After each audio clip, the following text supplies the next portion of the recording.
and trying to talk about turning University Avenue into a pedestrian thoroughfare for a long time, a mall. And this seemed like a very good time. So that's my introduction. Okay, thank you, Andrew. Stefan, you're next on my screen here. Sure, Stefan Heck. I run a startup company called Notto. We produce AI safety cameras. Lived in Palo Alto for a little over 20 years, and previously was a professor at Stanford working on transportation policy and economics. Okay, great, thank you for joining. All of you. Okay, and then the next person, I don't know if this is your name, but it's Lev Narf. Yeah, hi, it's Steve Frankel. Lev Narf is just my name spelled backwards. I use it for a email. So yeah, hi, I'm Steve Frankel. I've lived in downtown North since 1987. I've seen University Avenue change quite a bit since then. And it seems that when this issue came up, I've been thinking about this also for a very long time. It seemed that university is getting way too full of cars, and clearly there's a huge turnout when we have street fairs, when we have the music festival. There's plenty of ways around university without having it as a traffic thoroughfare. So I thought this is a very good topic to bring up now. Seeing as how I think businesses are going to need something to really bring people back, and this seems like a great project to bring people back to downtown. Okay, great, thank you. And then next I see is Brad. Hi, yeah, Brad Smart. I grew up here. I've lived here about 52 years now. Definitely have seen university go through quite a few changes. I run analytics at Facebook. Yeah, super interested in kind of particularly not just how we can help like small businesses that are struggling right now, but also I think it's actually a really good way to kind of show community spirit in kind of a safe way, the more that we kind of create room for people to kind of operate. So super excited about the idea. Great, thank you, Brad. I think next I see here is Pat Shelley. I don't know, but you're muted though, so I don't know if you. Hi, on the interest of time, we'll just pass. There's a lot of people here. Okay. Oh, anyway. Hey, he doesn't want to pass. Oh, I just want to say, we're retirees. We lived here for about 3 years now because we have family in the area, and we live like a block and a half away from university. And we see advantages, but I also see it both ways. So I mean, if the businesses want it, that would be the big plus, because when we live here so closely, we usually basically we go around university whenever we can anyway. So it wouldn't be a loss to us. But as long as the businesses are in on it, that would make a lot of sense. Great, thank you for your feedback. So I think we did Stefan, and then I see a couple of numbers. I don't know, I see ends with 8785. I don't know if you gone already or not. But if not, we can skip you. Do you want to introduce yourself? Yeah, that's Steve Frankel. No, that's somehow I'm on. Oh, you're on both sides. Okay. And then I see one last person, Andy. Do you want to say anything? Introduce yourself? Yeah, hey, this is Andy. Sorry, I was on the Zoom call and then for some reason I dropped off. I'm just playing Mahjong with the family at the moment as well, so I'm just going to be brief. We generally think that the idea of opening up university for the COVID period is a really good idea. No, we don't. Okay. Also, most people to give, if the idea is to sort of make room for people. That's about it. Thanks. Okay, great. Well, thank you everyone for joining. I realize it's Mother's Day, it's a Sunday. Thank you for taking time out of your afternoon. This is a topic that I've heard about, I don't know, for like 10 years or maybe longer. It keeps coming up ever so often, but never really has enough momentum to kind of see it through. But we're kind of at a very interesting time when we're all sheltering in place. Most of the businesses are shut down still. And the city staff has just started doing some experiments with closing certain streets down, not University Avenue. So it's been more like Bryant, Park, and Ross. So you guys might have read about that as a way, because the idea behind that is it's hard to social distance when the sidewalks are so narrow. So in order to enable people to socially distance, you have to walk in the street, right? So and the streets that were picked were ones that are already already ones that are bike thoroughfares, right? There's also no businesses on those streets. Yeah, exactly. The thing is that every time I've heard this come up, I've always heard that the businesses are up in arms and they say, oh, we'll lose all their business and everything else. Yeah. The problem is, first of all, that's incorrect. If you just take a look at Europe, and you'll see that it's obviously not correct. But at this point, either I don't know what the businesses can do if we don't do this. Basically, either they're going to have a third of the people in their restaurants when we finally do open up a little bit, and the rents are not going to go down by 2/3. So the only choice they have actually is to spread out more and get more people to go to the restaurants and go to tables that are set out into the street for them to survive. I mean, I'm not sure if there is even an alternative for those restaurants to survive because the rents are ridiculous and have been for many, many years. And people aren't going to cut the rent. I mean, that would be nice if the landlords did, but I imagine they probably won't.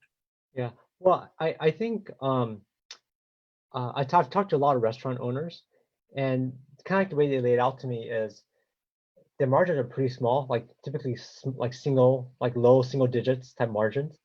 And if even if the shelter-in-place orders get lifted, if they can only use half of their restaurant, it's really hard. It's like losing half of your revenue essentially. It's really hard to stay in business. And so I was actually on the call with a bunch of other elected officials in the area where they talked about like, well, can the restaurants start opening up into the street, right? So they could use basically more real estate, kind of like what they do in like European countries. But in this case, the idea is not to get more capacity, but to get the same capacity, but utilizing the street. So kind of like what, if you look at Castle Street, right? Yes. Castro Street, Menlo Park, Santana Row, Santa Monica. Yeah, I mean, it's not a European idea anymore. I mean, it was originally, but it's come to the U.S. Right. I was going to say, I've been to 3rd Street Promenade in Santa Monica, so it's not a European idea.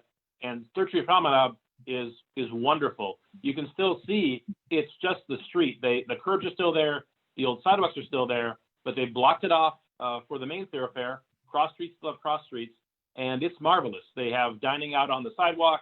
They have people strolling. It works really, really well, and no one in Santa Monica would say it was a bad idea. They have it set up really well.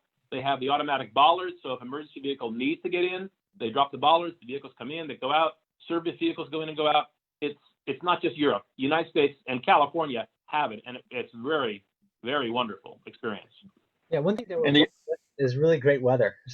Well, Greg, can I ask you what are the roadblocks? Well, pardon the expression, roadblocks.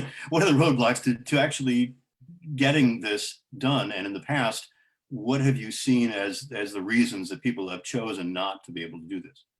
I think you highlighted some of them already. Some of it has been that some of the businesses there are very concerned that they'll lose parking, that there may not be enough pedestrian traffic to make up for the loss of traffic. Because right now the traffic goes there, but it's really, really slow traffic. What data do they have to back that up, those statements? Because I don't. No, this is all kind of, all right, it's just what they're saying. Opinions. There's a lot of opinions. Okay, not too much all data. right, okay. Yeah. There's a lot of data, by the way, that retail revenue is correlated to foot traffic, not to car traffic. And so I think we can bring that to bear.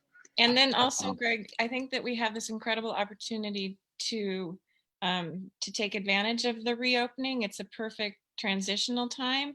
And, if anything, we could say we're just going to try this. There's not a terrific capital investment. We're going to try this for 6 months and try to bring our community back to life. It just seems like we'd be squandering the opportunity. If not now, then when? Yeah. I think it's a unique opportunity now. There's not a lot of, I think there's two things going on that's kind of interesting situation. First is that there's a lot less parking challenges right now, at least University Ave, especially at this very moment, maybe later. But the second thing is all of these restaurants are going to have a big time capacity issue, right? They can't pack people in like they used to. So what do you do, right? How does a business survive? So there's kind of like a very compelling need to Well, there's a compelling need to do something. I guess the question is what?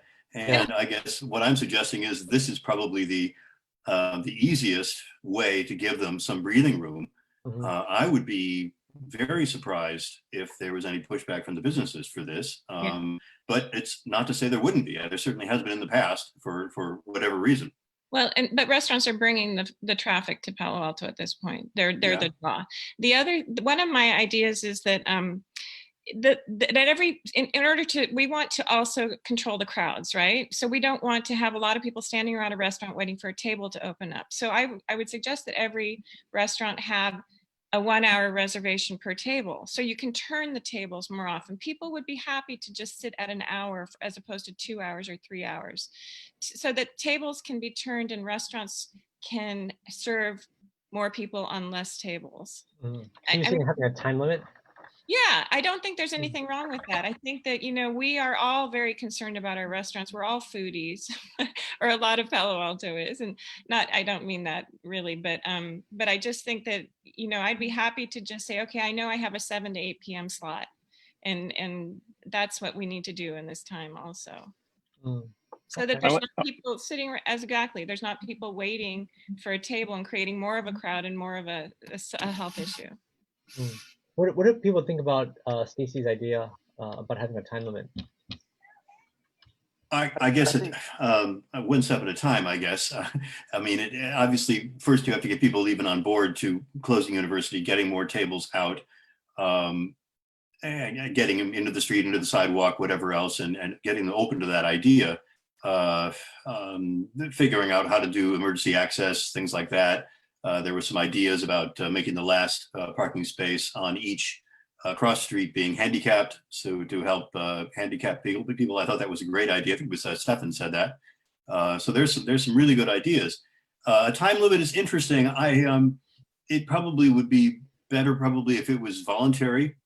Yeah, Yeah. and also Restaurants. a restaurant could decide to do it or not. Yeah, I think Yeah. the idea of like mandating to a business. No, I'm sorry. I was Yeah. just trying. I don't think that's Yeah, what you're but suggesting. Yeah, I but think it's a that nice idea anyway. It's a Yeah. great opportunity for restaurants to create more revenue if Yes. that's how they want to try to To do be able it. to turn Right, people and- turned over to tables more. Yeah. We would all empathize with it, right? I mean, Yeah. yes, you're absolutely right. You can't. So I wouldn't do The other what's thing the- oh, go I ahead. would suggest is I think the biggest problem is for the restaurants, because as you said, they're the lowest margin businesses, and with a third of the space, they will never survive.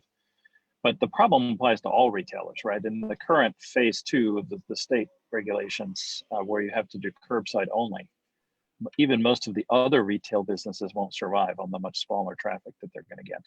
And so this is an opportunity for every retailer, restaurants and other retailers, to actually have a chance to show more and serve more people outside. So I think it's a unique opportunity to get broader buy-in. We can definitely, and I'm happy to help pull the data for foot traffic and show that, other than the concern that the real data shows foot traffic drives revenue and business will go up.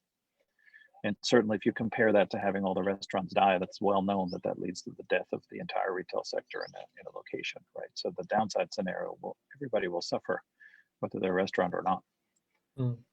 That's good feedback.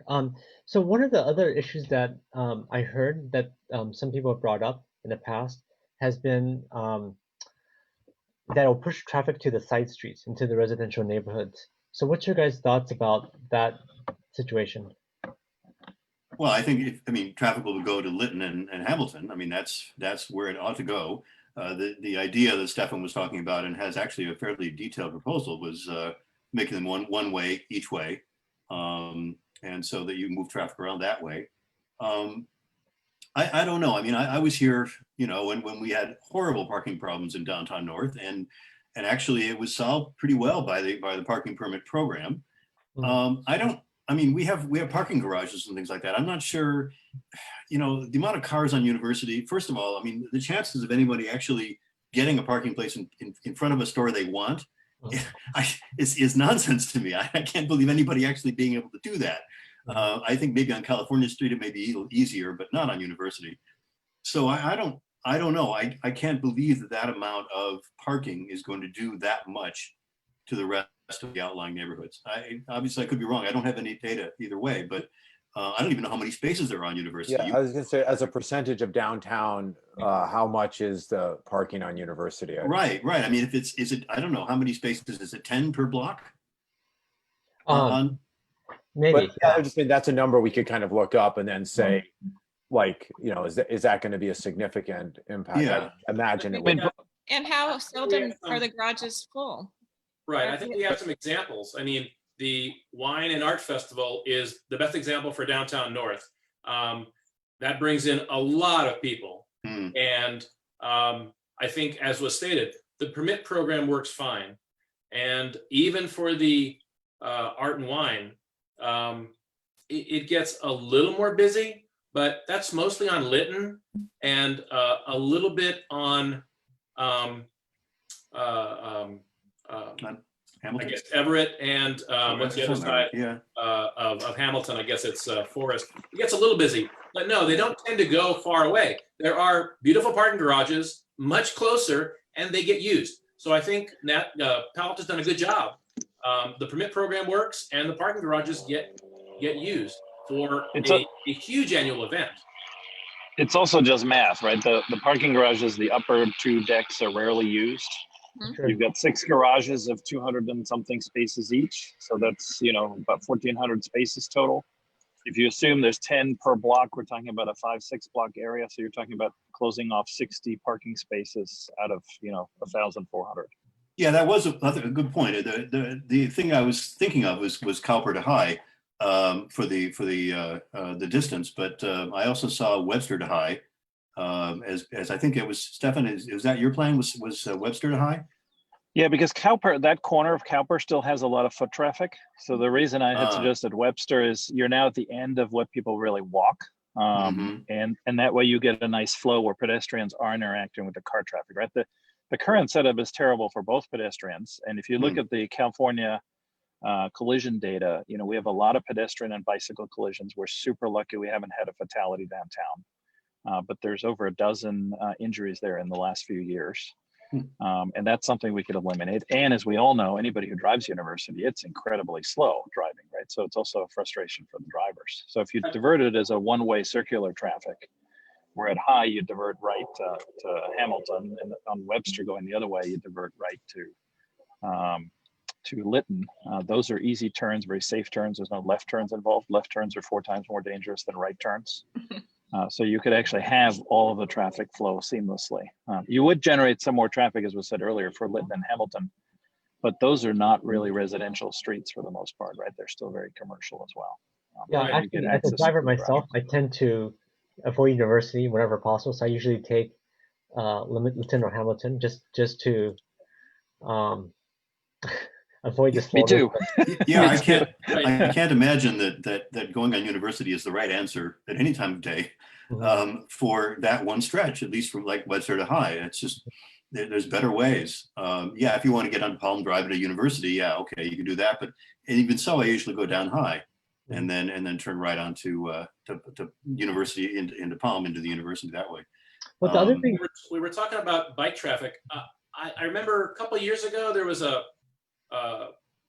City of Palo Alto set up in Johnson Park. It was an informational setting, and they were discussing a plan to put 2 bike lanes on University and eliminate nose-in parking, make it all parallel parking. For just that reason, there was this big concern of the additional bikes on University. So we were trying to get more space in University.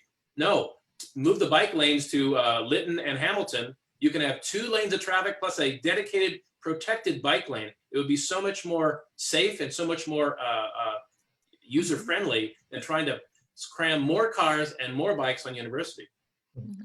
One idea I heard is if you close University Ave to cross traffic, then you could theoretically have more parking, right, on the because all those streets are now dead ends, right, at least from the car perspective.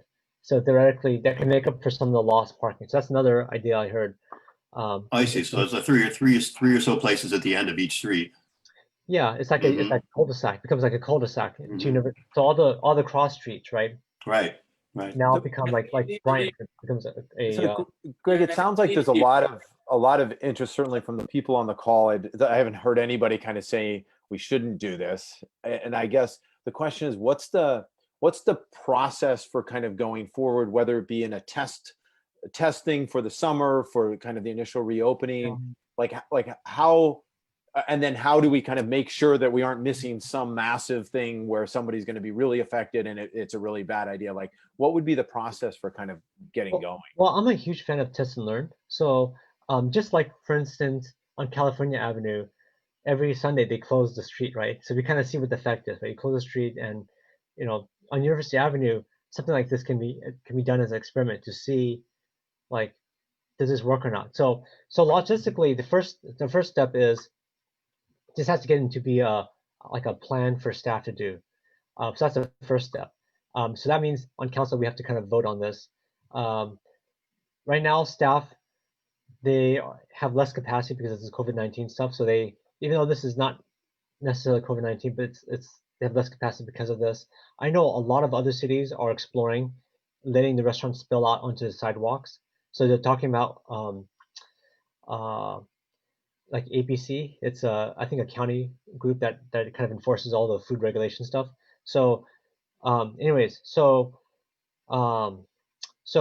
there's a lot of interest, not just in our city, but other cities, not necessarily to close the street down entirely, but at least to let the retail and whatnot expand dramatically into the streets. So the first step would be, this would have to be a item that council members would have to hear on officially and then vote on. Then this could be a pilot that staff could try out and see, like probably just put a bunch of orange cones out there and see what happens. And then if it's successful, then they can start doing the engineering about like what would it take to make it more permanent. So those are kind of the steps. So I think in terms of council members hearing this, I think, like I said, this idea has come up at least 10 plus years ago, right? And so it's come up before, but it's never been, there's always been so much resistance that it's never kind of got too far. Right now is extremely unique situation, right? I think a lot of the restaurants would really value the extra space. I think that's something that's very unique. Because so many businesses are shut down, like a lot of companies are still going to be, like I've been reading Google and a bunch of these other companies are still sheltering in place. So I'm not sure how much parking challenges they're going to be downtown still, like they used to be, like before COVID-19. So right now is kind of a very unique time. I mean, just like as staff is experimenting on Bryan and Ross and other streets, this kind of like pedestrian only time, kind of street, it could be a good time for University Avenue. I think probably a next good step would be, I could bring this up as a topic tomorrow at the council meeting and kind of just see kind of how receptive my colleagues are on this topic. I think we would have to do a lot more outreach to a lot of the other stakeholders. So like the businesses, I haven't had any direct conversation with the businesses. So we have to have a direct conversation with them to kind of see what their concerns are. Like I said, I think some of them are really going to like this because they're going to want that real estate space. But yeah, that's kind of like how it is. So it's a bit messy. It's going to take some time, but now could be a really good time for this. You mentioned that you wanted to know about something was if it was a success or not. What do you think your metrics are going to be for deciding whether it was a success, especially in this rather odd time we have? That's the thing also, is like, when would we try this, right? Because right now, a lot of the restaurants and stuff are shut down. Although theoretically, we kind of have to follow the county thing, but it would take us, it's already, we're like in the second week of May already. So it would take us at least this amount of time, even if the shutdown ends at the end of this month, to get things ready for opening, right? So, the city itself has done kind of rather extraordinary things, in terms of what used to take 6 months, we did like in 2 weeks. So there's a possibility for us to move a lot faster because of this current situation. I haven't heard too many restaurants clamoring for this, but I don't think they're thinking this big. Right now, they're just thinking about like, how do I survive so I can reopen again? A lot of them are not going to be able to survive. Right. If there's any other alternatives, the thing is, I don't know of any other alternatives to really help them, unless, like I said, they get the rent cut by 2/3 and things of that sort of thing. But that's impossible. Is the city business listing public record? Is there a way to get that so we could reach out to the restaurant owners? We have a business registry. I'm not sure it's public, but you could ask. and that's one way of reaching, or the Chamber of Commerce. Chamber of Commerce would definitely know these people. Yep. But I think more the city hears from people like you on this kind of topic, easier it is. I'll bring it up again tomorrow, but I've brought this up before, by the way, and I haven't got as much. I think now there's probably more of a groundswell, and there's more of a real business need. So now could be a good time to try this. I mean, But it's basically a time to talk about what we can do to help businesses. And this is just one of the ideas. I think it's probably a fairly low cost way to help the businesses. But if there are other ideas, certainly I'm open to hear those too. yeah, Well, and related to. Hey, sorry to getting interrupt. the We have council about to- 2 minutes left for this meeting. okay, thank you, Justin. Sorry, Steve, why don't you go ahead? I was saying, I mean, from a standpoint of getting the council interested, do you need us to attend tomorrow, the city council meeting to do public comment Yeah, about this? that would be great. I mean, that always helps because a lot of my colleagues are sometimes skeptical on some things like this. And if they hear from you guys, I mean, certainly writing it is important, but if they hear from you, it's also good. If we could get other businesses, if you guys are able to reach any business to call and say, hey, I love this idea. I can't imagine any business saying, any restaurant saying, oh, no, I don't want extra space on the sidewalk so that I could run at full capacity. I don't think anyone's going to say that. But Well, extra free space. extra free space, yeah.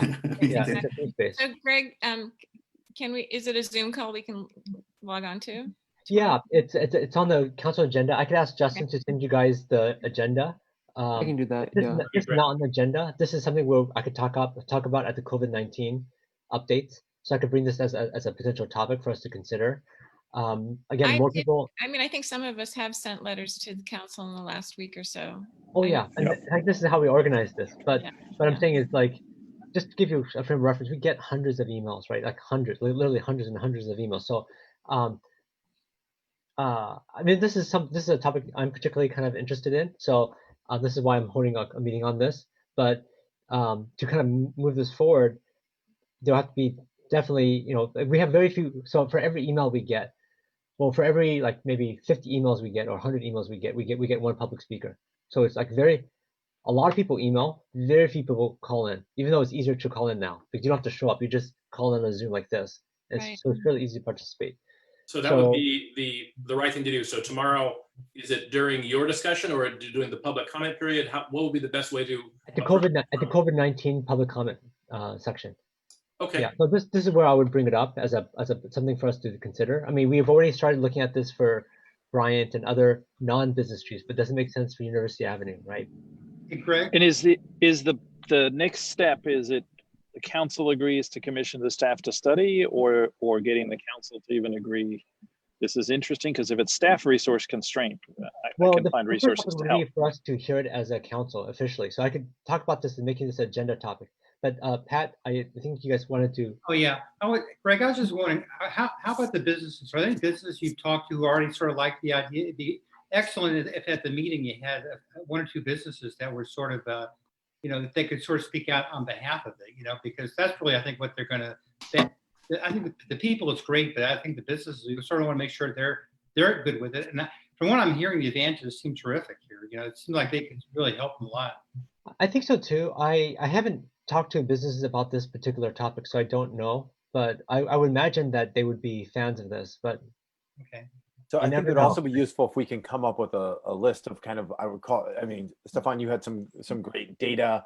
Like if we had some data that is actually showing how this does help economies generally, and certainly it's even an extension in the COVID times probably. But so if we can think through some of the data elements that would actually kind of prove that even as a trial, this is likely going to be positive, and then also be thinking about the outcomes, I think hopefully that would help make the case. I don't know how that process goes, Greg. For different council members, it differs, right? Some council members are much more data driven than others. I happen to be very, very data driven. So I mean, for me, it would be very effective. Some other council members are less like that. But I think the businesses would be very data driven, right? If they see that, heck, I think a lot of businesses, I think whether it's a complete car closure or just spilling into the streets, I think I can't think of any restaurant that would say, oh no, I don't need the space or I don't want the space. So I think that will probably happen. To complete closure, I don't know how much they would feel that is critical traffic, because I think Stefan's right. Foot traffic is actually far more valuable than car traffic, but I don't know how the restaurants would feel, the retailers would feel about that. We're running a bit over time, so we should try to wrap this up soon. I can send the meeting agenda for everyone who wants to attend. Yeah, so Justin will send that, and then if you guys are able to call in for tomorrow, public comments happen before my comments. If you guys bring that up, that'd be great, and then I could kind of springboard into this question. Okay, well, thank you all of you guys for attending on a Mother's Day. I really appreciate it. This is a very interesting topic, something that I've been following for the past 10+ years. So thank you so much for participating today. I really appreciate it. Thanks. Thanks for listening. Thank you. Thanks for setting this up. This is great. Have a great weekend. All right. See you there tomorrow. Bye-bye. Bye.